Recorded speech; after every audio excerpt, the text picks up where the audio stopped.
So here's my rendition of the first half of the Australian Victory Rally 2014.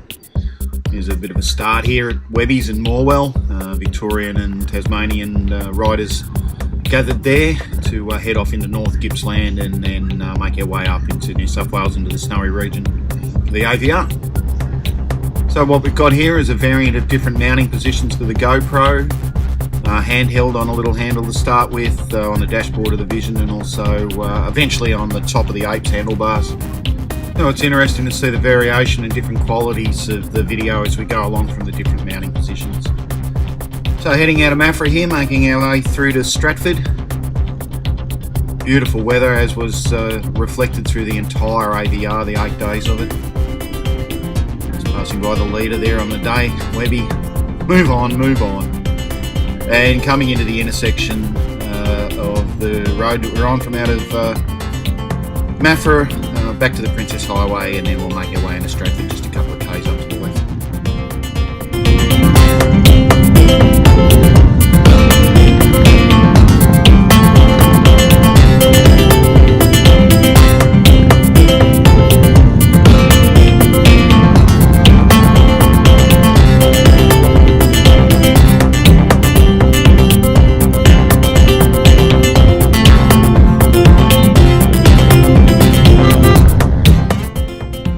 So here we go, the beginning of Beverley's Road.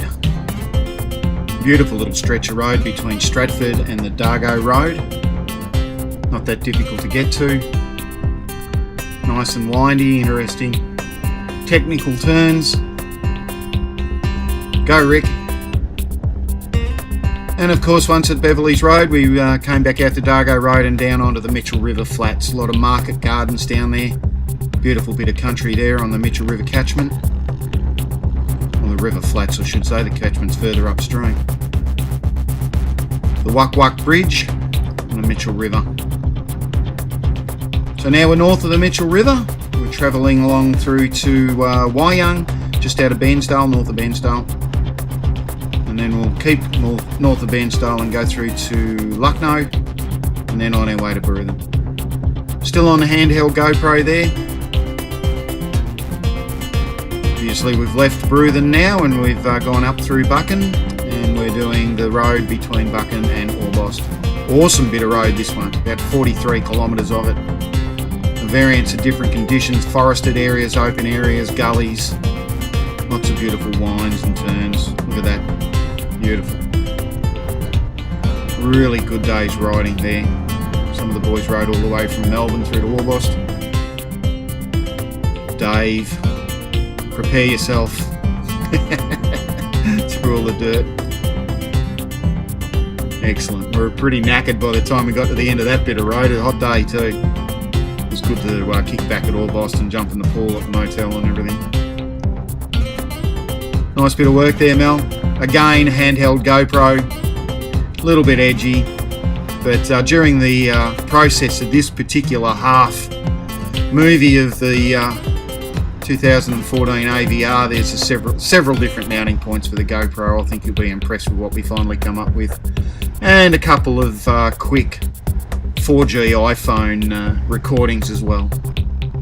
The Snowy River, that's the end of it. We're about 11 kilometres short of the ocean there, so interesting to get footage of that because we'll have footage of the top end of it as well.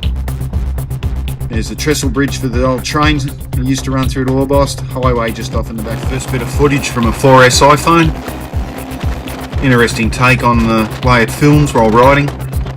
And we're in Bombala and just mounted the GoPro on the dash of the Vision. Had it there before, but we'll see how it goes.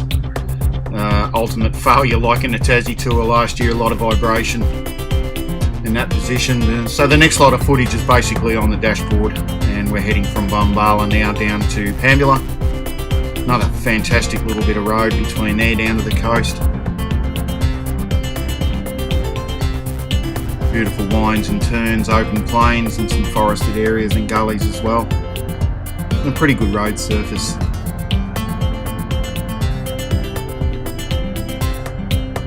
As you can see.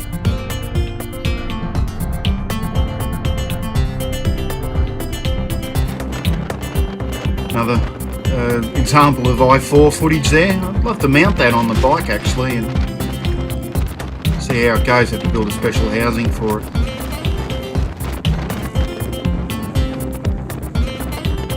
Beautiful forested area again. So some interesting footage here. This is getting a little closer to Pamela. I'm not quite sure where this is exactly. Look at the sign, reduce speed. And look what was under it. Didn't see that. I wonder what that actually meant. And Roscoe, have a look at this. Just overcooked it a little bit coming into that left-hander. Well saved, mate.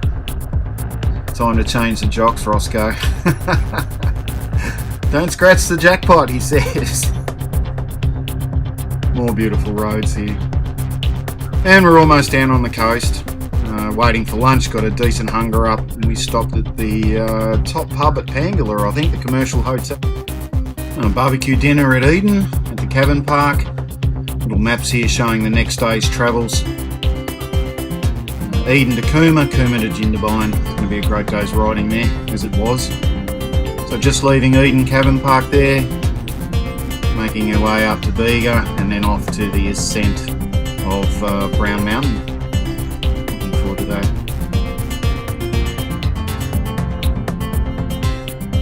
So the last time we'll see the ocean, we're heading inland from here. So here we are heading out of Bega. Remounted the GoPro, this time on the top of the left-hand handlebar, right up on top of the 8. Pretty impressed with the results so far. So just turning off the Princess Highway into the road that runs up to Brown Mountain with the ascent. Have a look at this idiot, this forward ride, right off on the wrong side of the road, nearly took Lynn's out. He wasn't too happy about that. Idiots and king cans, it goes to show how easy it is to have accidents. So anyway, we'll tick along now and make our way up into Brown Mountain. And next stop is the Lookout.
Top of Brown Mountain at Fred Piper Lookout, looks back to the east. You could have made a whole movie on just that ascent alone. There's old Trev there, happy to make it to the top of the hill. Some of the boys and the bikes there, pretty impressive, nice to get a bit of shade. So away we go, we make our way from the top of Brown Mountain now, back through to the Monaro Highway. And our next spot after that will be Cooma, and we'll have a bit of lunch there. So sit back and enjoy the ride from the top of Brown Mountain through to Cooma, passing by Nimitabel.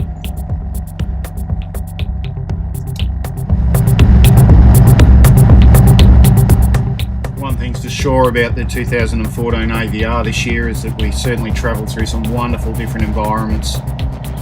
Wide open planed areas, forests, everything. It was fantastic. Oh, good on you, Webby. Must have hot armpits. Just travelling into Cooma here. We'll stop here for lunch. So we're just heading out of Cooma now on the Snowy Mountain Way, southwest of Cooma. Again, beautiful road, starting to get right up in the Alpine region now. Here's old Trev again. I don't know what we're doing here. Playing some sort of a game. And away he goes. Awesome. So we'll keep travelling up to Jindabyne now. Bit of traffic up here. Again, beautiful environment to ride through. Wonderful sweeping roads. Just arriving at Dalgety, about 2/3 of the way to Jindabyne. Very old village, Dalgety. Got got a bit of a problem with these guys just here. Here's the Snowy River. We're at the top end now, so remember we went over the bottom end. There she is as she starts, right at the top of the Snowy River scheme. And we'll continue on.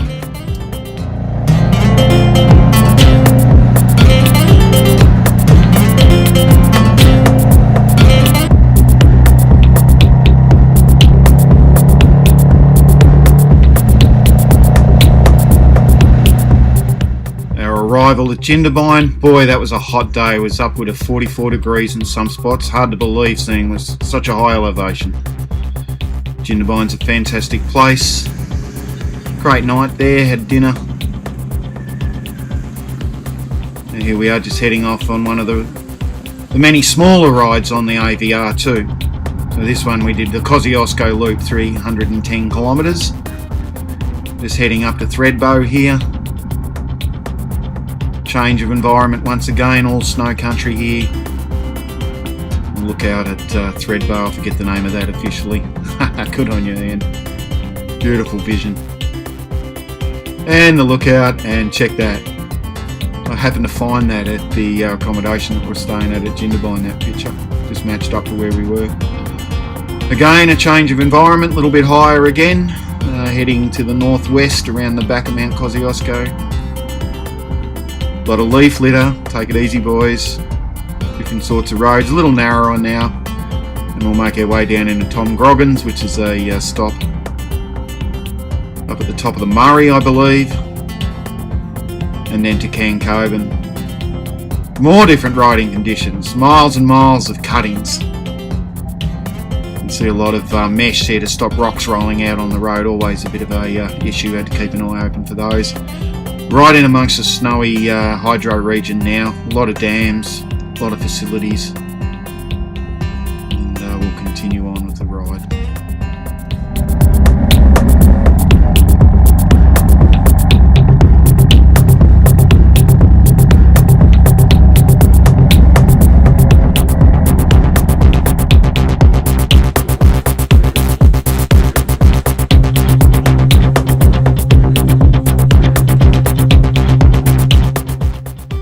I love this picture of Ray's jackpot style and the things you do to get a photo.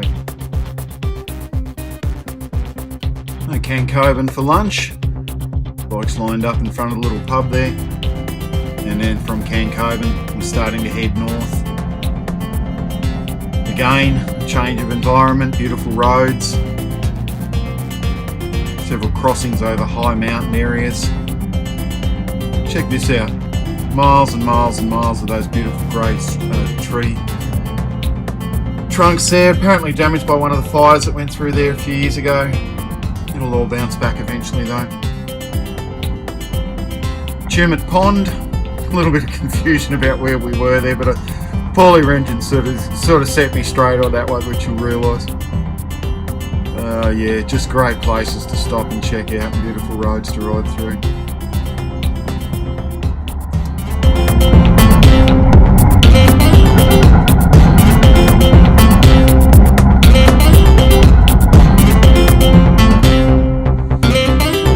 Paulie, eh? Chermit Dam? Something like that. Chermit Pond. And now on the way to Cabramurra.